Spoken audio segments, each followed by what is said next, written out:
South Indian బ్రేక్ఫాస్ట్లో ఈజీగా చేసుకునేదంటే ఉప్మానే. But అందులో కూడా మనం కొంచెం ఫైబర్ కంటెంట్ ఉన్న ఈ మొక్కజొన్న రవ్వతో ఉప్మా చేసుకున్నామంటే అసలు టేస్టే వేరుగా ఉంటుంది. మొక్కజొన్న రవ్వ ఉప్మాకి కావాల్సిన పదార్థాలు: మొక్కజొన్న రవ్వ, పోపు దినుసులు. మనకి దీంట్లో కావాల్సిన ఏంటంటే మనం ఎన్ని వెజిటబుల్స్ అయినా వేసుకోవచ్చు. నేను ఇక్కడ ఉల్లిపాయ, అలాగే టొమాటో, అలాగే క్యాప్సికము, పచ్చిమిర్చి తీసుకున్నాను. కొత్తిమీరను, ఉల్లి తరుగు కూడా తీసుకున్నాను. దీనికి ముందుగా ఈ మొక్కజొన్న రవ్వని రోస్ట్ చేసుకోవాలి. ఘీ వేసుకుంటే ఫ్లేవర్ బాగుంటుంది. దీన్ని జస్ట్ రోస్ట్ చేసుకొని పెట్టుకోండి. సో ఇందులో సీక్రెట్ ఏంటంటే ఎన్ని గ్లాసెస్ వాటర్ వేయాలి, ప్లస్ దీన్ని రోస్ట్ చేసుకోవటం. ఈ రెండే అనమాట. ఈ రెండు ఫాలో చేసి చేశారంటే ఉప్మా చాలా అంటే చాలా టేస్ట్గా ఉంటుంది. బాగా ఎంజాయ్ చేస్తారు.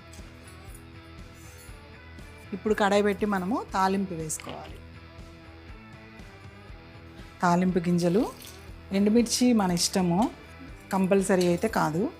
తాలింపు గింజలు చక్కగా వేగాలి, అప్పుడే మనకు ఉప్మా అనేది టేస్ట్ వస్తుంది. తరిగి పెట్టుకున్న పచ్చిమిర్చి, అలాగే ఉల్లిపాయ, కరివేపాకు. ఇప్పుడు మనకు ఉల్లిపాయ వేగిపోయినాయి. ఇప్పుడు మనకి క్యాప్సికమ్, ఇష్టం ఉంటే కొద్దిగా టొమాటో ముక్కలు, కొంచెం అంటే ఒక స్పూన్ టమాటో ముక్కలు వేసామనుకోండి మనకి కొంచెం పులుపు ఫ్లేవర్ వస్తుందన్నమాట. ఇలాగే అటుకులు ఉప్మాకు కానీ గోధుమ రవ్వకు కూడా అట్లా వేసుకోవచ్చు. వీటికి సరిపడా సాల్ట్ వేసేసి కలిపి ఒక్క నిమిషం మగ్గిద్దాం. మూత పెడదాం, తీసి చూద్దాము. వేగిపోయినట్టే, మంచిగా వేగిపోయినాయి. మనం ఇప్పుడు ఏ గ్లాస్తో అయితే రవ్వ తీసుకున్నామో ఆ గ్లాస్తో 3 గ్లాసులు వాటర్ వేసుకోవాలి. ప్రతి ఉప్మాకి ఒక కొలత ఉంటుందండి. కంపల్సరీ ఆ కొలతని ఫాలో చేశారంటే పర్ఫెక్ట్గా వస్తుంది ఉప్మా. దీనిలో రుచికి సరిపడా సాల్ట్. సో ఇలా మరిగిన తర్వాత మనం ఈ స్టేజ్లో ఉండగా ఉల్లి తరుగును వేసుకోవాలి. ముందే వేసేసామంటే వేగినట్టు అయిపోయి అంత టేస్ట్ ఉండవు అనమాట. ఇప్పుడు ఉడికినట్టు అయి బాగుంటాయి.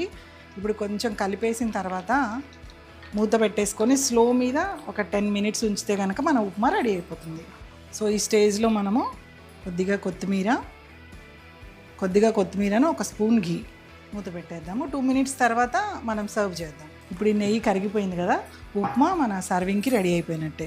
బౌల్కి నెయ్యితోని గ్రీస్ చేసి ఇలా ఫుల్గా పెట్టేసి,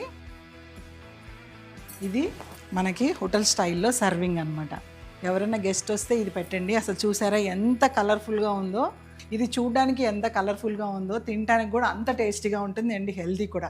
సో ఇది మీ బ్రేక్ఫాస్ట్లో ఒక భాగంగా చేసుకుంటారని ఆశిస్తూ మీ కళ.